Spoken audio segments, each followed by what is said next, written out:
Akhirnya mereka berdua itu pun mau gitu loh. Nah, di sini juga ada pantangan lagi nih. Jadi nantinya jika sesosok wanita itu tersebut datang ke dalam kamar rahasianya, maka mereka itu harus melakukan hubungan badan.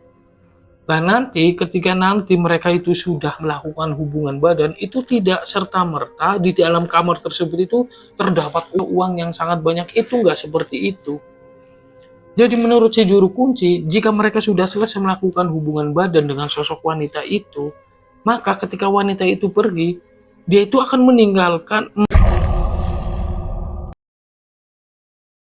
Halo, assalamualaikum warahmatullahi wabarakatuh. Ketemu lagi dengan saya Doni Free di channel Sudut Malam tentunya. Apa kabar nih kalian semuanya? Semoga kalian diberikan kesehatan, umur yang panjang, rezeki yang melimpah, dan rezeki yang berkah. Amin amin, Allahumma amin. Di episode kali ini saya itu akan menceritakan sebuah pesugihan. Ini yang dilakukan oleh kakak beradik, tapi bukan kandung ya. Ini kakak beradik ipar gitu loh. Tetapi seperti biasa, buat kalian yang baru nemu video ini atau baru nemu channel ini, jangan lupa di subscribe terlebih dahulu. Dan yang sudah subscribe, jangan lupa kalian absen dari mana tempat kalian berasal dan siapa nama kalian. Biar kita semakin kenal. Dan mungkin gak usah panjang lebar lagi nih, kita langsung menuju ke ceritanya.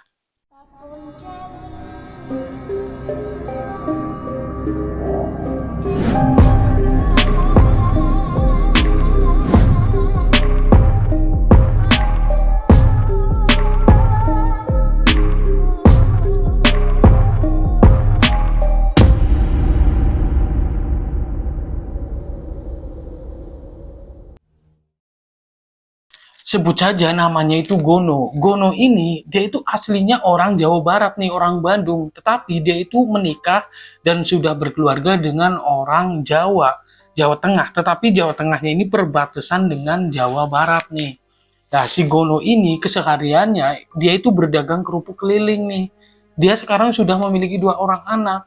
Tetapi ekonominya ya masih apa namanya, dibilang cukup ya kadang cukup, dibilang kurang juga sering kurang gitu loh. Dan istrinya si Gono ini dia itu mempunyai kakak namanya Mait. Jadi di sini posisinya si Mait ini adalah kakak iparnya si Gono.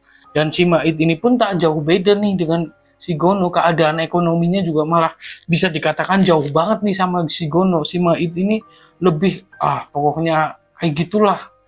Bisa dibilang jauh dari kata cukup. Karena si Mait ini itu adalah tukang batu nih.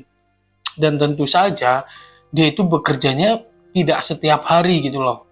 Nah, di suatu saat si Gono dan si Mait ini kan walaupun mereka kakak beradik ipar, tapi mereka itu cukup akrab nih, sering banget jalan bareng, sering mancing bareng. Dan kebetulan rumah dari si Gono ini atau rumah Mait dan si Gono ini itu berdekatan, dan mereka juga berdekatan dengan laut selatan nih. Lah, pada suatu ketika tiba-tiba si Mait ini kakak iparnya si Gono, dia itu nyeletuk ngomong kayak gini nih sama si Gono. Gon, kamu nggak capek hidup kayak gini terus? Ya capek mas, tapi gimana lagi sih, orang bisanya cuman kayak gini. Apa kita mau coba ngerantau aja mas? Aku kalau ngerantau sih kayaknya enggak. Soalnya aku nggak pengen jauh sama anak istri. Ya sama mas. Gimana kalau kita coba pesugihan aja? Waduh mas, yang bener aja mas. Masa kita mau coba pesugihan sih? Ya kita iseng-iseng aja dulu, siapa tahu kan bisa berhasil. Gimana, mau nggak? Duh, itu perlu dipikir-pikir dulu mas. Gampang soalnya aku nggak mau pakai kayak gituan. Ya udahlah. Dan setelah obrolan itu, pada hari berikutnya itu terngiang-ngiang terus nih di benaknya si Gono. Gono ini juga ya kayak apa namanya, tertarik gitulah. Tetapi masa iya sih dia mau ngelakuin gitu? Tetapi di sisi lain dia juga butuh nih kehidupan yang layak untuk keluarganya. Nah, 1 bulan setelah itu berlalu nih, tiba-tiba di situ di daerahnya si Gono itu terjadi angin puting beliung. Nah, di situ rumahnya si Gono ini kan terbuat dari bambu, jadi masih apa namanya, masih seperti anyaman bambu lah. Nah, rumahnya si Gono ternyata tersapu oleh angin puting beliung tersebut nih. Jadi rumahnya itu ambruk, bener-bener ambruk. Sedangkan kalau rumah si Mait itu sudah semi tembok atau semi permanen. Jadi temboknya ini separuh dan separuhnya itu dia itu menggunakan apa namanya, seperti bahan ternit gitu loh.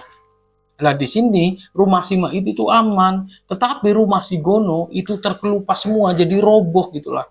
Nah, di sini akhirnya walaupun si Gono ini mendapat bantuan dari warga, tetapi kan dia juga harus memikirkan nih bagaimana caranya membangun rumahnya kembali. Nah, singkat cerita akhirnya rumahnya si Gono ini berdiri lagi nih, udah dibenerin sama warga, udah dapat bantuan dari pihak desa dan lain sebagainya. Tetapi rumahnya malah lebih buruk dari sebelumnya. Jadi pada saat hujan itu gentengnya atau atapnya itu bocor banyak banget. Itu udah kayak nggak layak banget itu rumah. Nah sementara itu istrinya si Gono ini sebut saja namanya Lastri, dia itu mendesak suaminya si Gono agar cepat mendapatkan uang supaya mereka ini bisa membenarkan rumahnya. Ya pasti keganggu banget lah, misal kalau lagi tidur tiba-tiba malam hari turun hujan bocor, udah kayak disiram tuh lagi tidur. Lah sedangkan di situ si Gono ini udah berusaha banget nih, dia itu jualan kerupuk, dia rajin banget, tetapi emang mungkin rezekinya dikasih segitu. Jadi menurut si Mait, pendapatan si Gono ini jika sedang ramai kerupuknya bisa habis, dia itu bisa mendapatkan untung sekitar Rp50.000. Tetapi di waktu sepi, ya kadang dia mendapatkan hanya 5.000, 12.000, seperti itulah namanya juga berdagang, kadang ramai, kadang sepi. Nah, di suatu hari mungkin di sini sih Gono ini udah, ya Allah capek banget sih, hidup sengsara terus gini, cari uang buat benerin rumah nggak bisa-bisa. Bahkan itu udah 2 bulan lebih nih si Gono belum bisa tuh benerin rumahnya. Di sini istrinya semakin mendesak nih. Ayo mas, kamu kerja, kamu ngerantau juga nggak apa-apa, jadi kuli proyek atau apa kek. Yang penting kita bisa benerin rumah. Apalagi si Andini bulan depan kan mau masuk sekolah SMP mas. Biayanya pasti banyak mas. Ayo mas lah, gimana mas? Biar anak kita juga tetap sekolah, nggak putus sekolah. Biar rumah kita juga jadi bener mas, nggak kayak gini. Iya deh, tapi kan aku udah usaha. Lah, lewat itulah akhirnya di pikiran si Goni ini terbesit ajakan kakak iparnya pada saat dulu nih, pada saat kakak iparnya si Mait ini mengajak si Gono untuk melakukan pesugihan. Akhirnya pada malam hari itu pun si Gono ini datang ke tempat kakak iparnya, ke rumahnya si Pak Mait. Mas, apa Gon? Mas Mait masih pengen nggak kita mau coba pesugihan? Lah emangnya kenapa? Kamu tertarik juga Gon? Iya mas, aku kayaknya udah capek banget mas. Itu loh si Lastri minta benerin rumahnya mas, soalnya kalau hujan itu banjir rumahnya mas. Dan kebetulan bulan depan si Andini itu bakalan masuk SMP mas. Pasti aku memerlukan biaya yang banyak banget mas. Ya udah, kita coba aja gimana kalau besok kita ke tempatnya. Ya udah mas, besok ya mas. Nah, kebetulan tempat pesugihan itu udah sangat terkenal banget tuh, dan tempat pesugihan tersebut dari rumahnya si Gono dan si Mait itu nggak terlalu jauh, memerlukan waktu 3 jam jika mereka menggunakan motor. Pada keesokan harinya, akhirnya si Gono dan Mait itu datang ke tempat pesugihan tersebut. Dia pun menemui juru kuncinya, dan dia itu udah dijelaskan nih apa saja yang perlu mereka siapkan, seperti cawi sesaji. Cawi sesaji itu merupakan kayak apa ya, kayak sesembahan atau sesajen gitu. Dan mereka di sini itu diharuskan itu membawa nasi tumpeng warna putih, membawa panggang atau ayam apa namanya, ayam bakar gitu loh yang dipanggang gitu. Dan tentunya membawa sesajen lengkap seperti bunga, kopi pahit, teh manis, dan lain sebagainya. Pokoknya harus dilengkapin gitu. Nah, akhirnya setelah mereka berdua ini udah tahu nih apa saja yang perlu disiapkan atau dilengkapi untuk proses ritual pesugihan tersebut, pada sore harinya mereka ini pulang. Jadi pada hari itu mereka itu tidak langsung melakukan ritual. Mereka berdua ini pulang lagi ke rumahnya. Dan sesampainya di rumah, mereka berdua itu menyiapkan segala yang dibutuhkan atau segala yang diperlukan untuk melengkapi proses ritual. Singkat cerita, akhirnya pada keesokan harinya semuanya itu udah lengkap nih. Mereka tinggal langsung nih gas aja menuju ke tempat pesugihan tersebut, dan mereka pun berangkat nih. Sesampainya di sana, mereka menemui juru kuncinya lagi. Mereka itu sudah apa namanya udah ngomong nih, bah, sesajennya ini udah lengkap semuanya loh. Kapan nih kita bisa mulai ritual? Dan ternyata ritualnya itu dilakukan pada malam hari. Jadi dia itu ritual di sebuah gua, namanya gua itu adalah Gua Naga Geni. Dan di situ mereka sudah dibekali tentunya dengan apa namanya seperti mantra gitu loh. Dan ritualnya nantinya setelah mereka membacakan mantra dan lain sebagainya dan menyiapkan sesaji, sesajen dan lain sebagainya, mereka itu diharuskan tidur di dalam gua tersebut 1 malam. Dan nantinya jika setelah mereka melakukan ritual tersebut, ketika mereka pulang ke rumah, mereka itu harus menyediakan satu ruangan khusus. Akhirnya ritual dimulai nih. Pada saat yang pertama itu Gono nih. Berarti Gono sama si Mait ini nggak bareng gitu loh. Ritualnya sendiri-sendiri. Akhirnya pada malam hari itu ritualnya ini Gono yang mulai pertama dulu nih. Gono pun masuk ke dalam gua tersebut.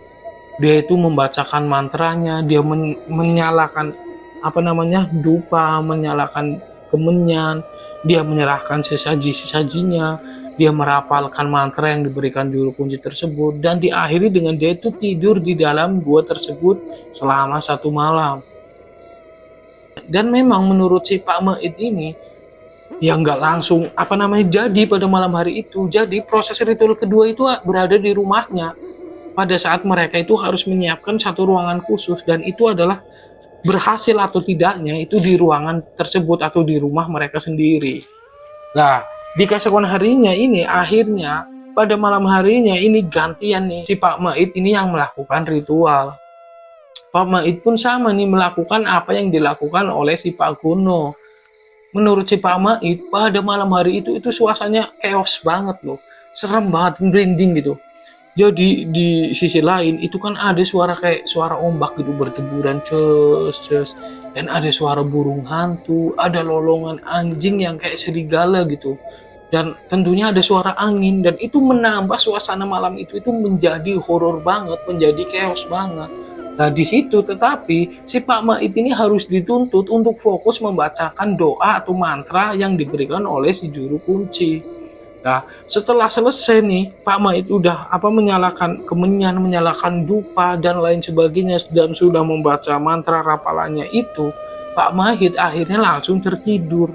Nah, di sini Pak Mait itu di dalam tidurnya itu dimimpiin seorang wanita cantik banget menggunakan pakaian serba warna hijau.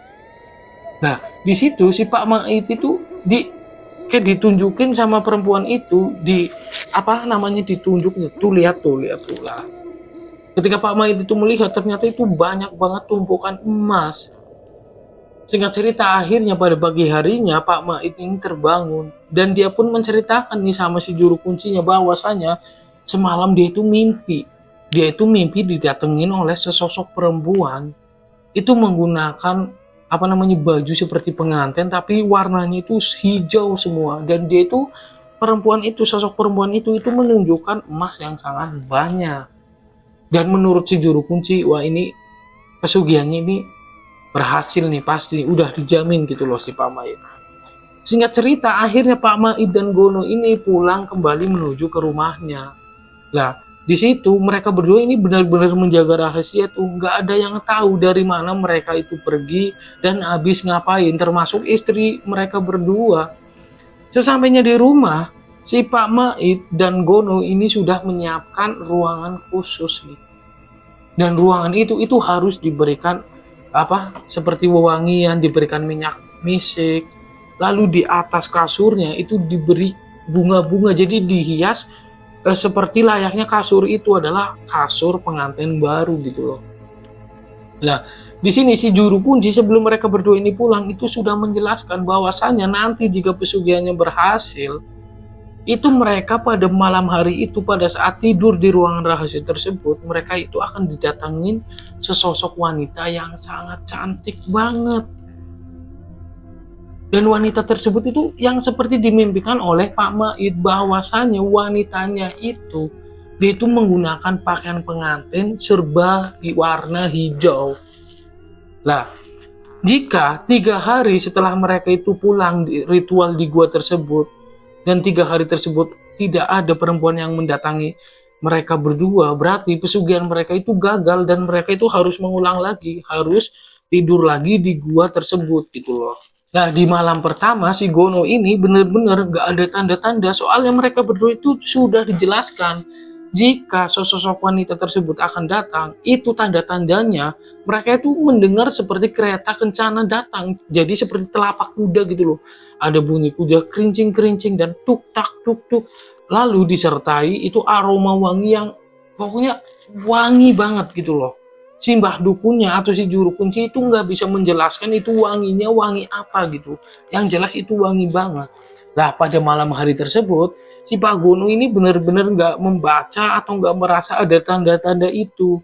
Sebaliknya, dengan si Pak Maid, dia itu malah mencium aroma yang sangat wangi, tetapi itu dia tidak mendengar seperti kereta kencana datang atau apa gitu.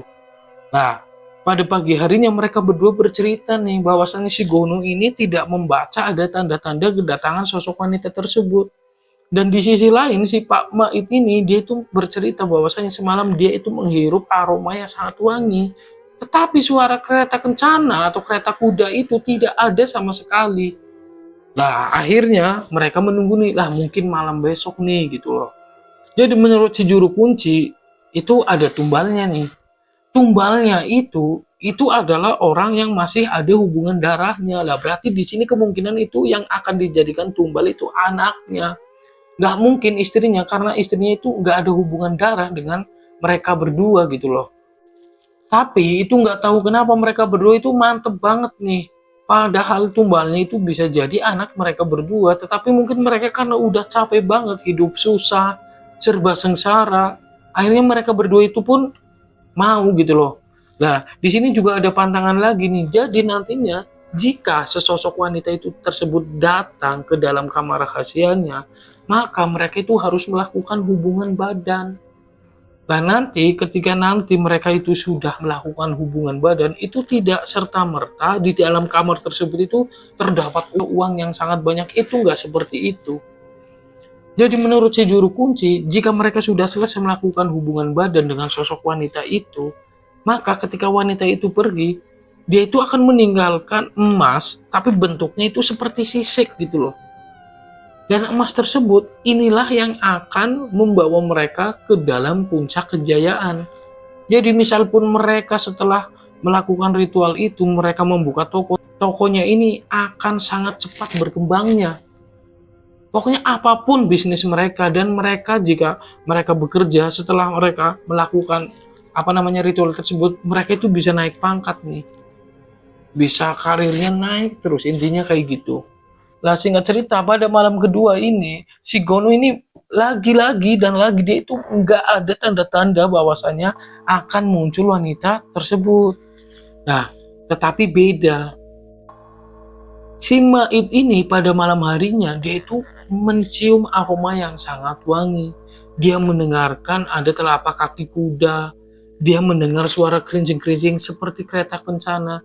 Dan tiba-tiba saja benar di hadapannya si Maid itu muncul sesosok wanita yang sangat cantik banget. Dan wanita tersebutlah yang hadir di dalam mimpinya pada saat kemarin dia itu tidur di dalam gua. Itu benar-benar cantik banget.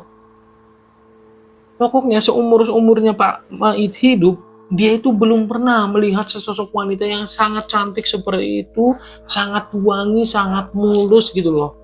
Nah di sini, sebelum mereka berdua itu melakukan hubungan badan, tiba-tiba saja mereka itu melakukan komunikasi, dan intinya si wanita tersebut itu akan membawa anaknya si Pak Maid. Jadi anaknya itu akan dijadikan tumbal nih pada malam hari itu juga setelah mereka berdua melakukan hubungan badan. Nah di sini Pak Maid jadi agak goyah nih. Mungkin karena kemarin dia mengiyakan proses ritual tersebut karena dia itu berada dalam keadaan yang lelah dan lain sebagainya. Tetapi pada saat hari itu, paginya si Pak Maid ini habis bercanda sama anaknya. Akhirnya teringat mungkin, masa iya sih aku harus kehilangan anakku? Akhirnya di sini Pak Maid itu menolak, dan tiba-tiba saja wanita itu menghilang, dan menghilangnya pun kayak kayak di film-film menurut si Pak Maid, celing gitu loh. Nah, di malam ketiganya ini ternyata sesosok wanita tersebut malah datang ke tempatnya si Gono. Nah, di sini si Gono itu langsung melakukan hubungan badan dengan wanita tersebut. Singkat cerita, setelah si Gono ini sudah melakukan hubungan badan dengan wanita tersebut, tiba-tiba wanita tersebut juga hilang nih, celing. Dan di balik tempat tidur yang tadinya itu ditiduri oleh sesosok wanita tersebut, itu memang ada satu emas, dan itu bentuknya seperti sisik ular nih. Dan menurut si juru kunci, sisik ular tersebut atau emas tersebut itu nggak bisa dijual atau nggak bisa ditukar dengan uang. Itu hanya semacam jimat gitu loh, untuk menunjang karir mereka atau menunjang usaha mereka yang mereka jalani gitu. Dan di pagi harinya, si Pak Mait ini, rumahnya si Gono, mereka berdua itu bercerita bahwasanya pada malam kedua itu, Mait ini didatengin sama sosok wanita tersebut. Tetapi sosok wanita tersebut meminta anaknya Mait untuk dijadikan tumbal pada malam hari itu juga. Akhirnya Mait ini menolak. Nah, di malam ketiganya si Gono bercerita bahwasannya wanita tersebut itu datang ke dalam kamarnya. Dan Gono pun sudah sempat melakukan hubungan badan dengan wanita tersebut. Bahkan si Gono ini menunjukkan emas yang seperti sisik tersebut kepada si Mait. Nah, Mait di sini kaget. Wah, berarti kamu berhasil dong. Kayaknya iya, Mas. Coba aja kamu jualan kerupuk kayak atau apa. Coba buktiin apa yang dikatakan sama si juru kunci itu benar. Nah, akhirnya pada siang harinya, Gono ini membawa kerupuk sangat banyak nih. Dan itu benar-benar nih, dia itu laku keras hari itu. Bahkan dia itu sempat mengambil kerupuk milik temannya juga untuk dijualnya lagi. Dan itu juga laku terus. Nah, lewat itulah akhirnya si Gono ini memberanikan diri untuk menggade sertifikat tanahnya untuk mengambil uang di bank nih. Akhirnya di situ dia itu membuka toko sembako. Dan ternyata memang hanya perlu waktu 2 bulan saja nih, toko sembakonya, ya ampun, rame banget. Si Gono ini udah berhasil membetulkan rumahnya. Si Andini udah masuk sekolah. Bahkan si Andini itu dibelikan motor loh oleh si Gono. Ya si Mait ini tahu banget nih pesugihan adik iparnya ini berhasil. Tetapi ya memang itu hanya rahasia berdua. Akhirnya si Mait ini nggak berani cerita sama siapa-siapa. Nah dari situlah cabang-cabang usahanya Gono itu banyak banget jadinya. Si Gono juga punya usaha penggorengan kerupuk, pembuatan kerupuk dan lain sebagainya. Singkat cerita, 6 bulan berlalu nih, si Gono udah berkelimang harta banget, dia itu udah kaya banget. Dan malam hari itu adalah malam hari di mana sosok wanita itu akan menemui si Gono kembali. Mait ini tetap mengingatkan nih sama si Gono, kamu jangan pernah lupa sama apa yang dikatakan juru kunci loh. Ketika kamu sedang melakukan hubungan badan, kamu harus menutup rapat pintu kamar kamu harus menguncinya. Jangan sampai ada orang yang lihat. Kamu tahu kan konsekuensinya? Iya Mas, makasih ya udah ngingetin. Lah di sini karena kakaknya si Gono, Mas Mait itu nggak berhasil, tetapi Gono itu nggak melupakan kakaknya, dia juga memberikan uang. Bahkan kakaknya si Gono ini atau si Mait itu diberikan usaha nih. Bener-bener suruh diolah sendiri nih usaha dari si Gono. Jadi ikut kecepretan gitu, walaupun pesugihan kakaknya si Gono ini nggak berhasil. Lah, tibalah di malam di mana si Gono ini akan didatangin oleh sosok perempuan tersebut nih. Pada malam hari itu si Gono ini udah ngerasa capek banget karena pada pagi harinya dan siang sampai sore dia itu harus ngurusin toko-tokonya yang banyak dan lain sebagainya. Akhirnya di kamar rahasia tersebut si Gono ini tertidur nih. Lah pada saat jam 12 malam persis, itu muncul sesosok wanita tersebut datang memasuki kamar rahasianya si Gono. Dan disitulah terjadi hubungan badan lagi. Tetapi belum sampai selesai mereka itu melakukan hubungan badan, tiba-tiba si Andini ini membuka kamar rahasia tersebut. Dan Andini ini melihat bahwasannya bapaknya ini atau si Gono itu sedang seperti berpeluk-pelukan gitu loh, dengan ular yang sangat besar. Lah ternyata menurut pandangannya si Gono, itu adalah sosok wanita yang sangat cantik. Tapi ketika ada orang lain yang melihat, itu merupakan sosok ular yang sangat besar. Dan di situ juga terlihat nih menurut si Andini itu melihat bahwasanya ayahnya ini itu dililit oleh ular yang sangat besar. Dan tiba-tiba saja ayahnya ini mengeluarkan darah dari mulut. Dan Andini sontak berteriak nih, mengagetkan seluruh isi rumah tersebut. Dan di sini Lastri, dia pun langsung memanggil kakaknya atau memanggil Mait. Mait pun langsung menghampiri atau datang ke rumahnya si Lastri. Tetapi sesampainya di situ, Mait itu melihat bahwasanya si Gono ini udah nggak bernyawa lagi di atas ranjang. Di situ Andini itu bercerita sama Pak D-nya atau sama Pak Mait bahwasanya dia itu melihat ayahnya itu tadi dililit ular. Tetapi nggak sampai lama si Andini itu hanya berkedip, ularnya itu udah hilang dan ayahnya itu mengeluarkan darah yang sangat banyak dari mulutnya. Nah di sini hanya Mait yang tahu nih, dia itu tahu bahwasanya itu adalah konsekuensinya. Jadi, menurut si Pak Mait dulu, juru kunci itu mengatakan, jika nantinya kalian itu sedang berhubungan dengan sosok wanita tersebut, jangan sampai ada yang melihat. Nantinya jika ada orang lain yang melihat, maka si pelaku pesugihan tersebut akan mati langsung di tempat. Nah, di sini akhirnya yang dijadikan tumbal itu bukan anaknya Gono, tetapi Gono sendiri. Tetapi sampai sekarang usahanya si Gono itu, usaha peninggalannya Gono itu masih tetap berjalan nih. Dan sampai sekarang pun Pak Mait ini masih menyembunyikan cerita ini. Dan cerita pun berakhir. Jadi terima kasih buat teman-teman semua yang sudah menonton dan mendengarkan cerita di sudut malam sampai selesai. Buat kalian juga yang mempunyai pengalaman mistis mengenai pesugihan dan lain sebagainya dan pengen diceritakan ulang oleh saya, kirimkan saja ceritanya melalui nomor WhatsApp yang berada di samping bawah saya ini. Ini adalah nomor pribadi saya, kalian boleh save, walaupun kalian nggak ngirim cerita, kalian boleh chatting saya biar kita tuh menambah saudara. Dan akhirnya saya Doni Free pamit undur diri, sampai berjumpa di video berikutnya. Wassalamualaikum warahmatullahi wabarakatuh.